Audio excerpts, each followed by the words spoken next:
wanaweza wakachafua jina lako, lakini hawawezi kuchafua neema iliyoko juu yako. Wanaweza wakachafua jina lako, wanaweza wakakuchafua kwa bosi wako, wakakuchafua kazini, wakakuchafua kwenye biashara, wakakuchafua kila mahali, lakini hawana uwezo wa kuondoa neema iliyoko juu yako. Yusufu walimchafua kwamba ni mbakaji, akaenda jela, lakini hawakuondoa neema iliyoko juu yake. Na ile neema iliyoko juu yako itakufanya usimame tena katika jina la Yesu.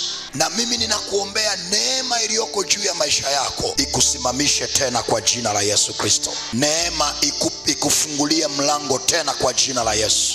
Ni kweli wamechafua jina lako, lakini hawajaondoa neema iliyoko juu ya maisha yako, na hiyo neema inakusimamisha tena.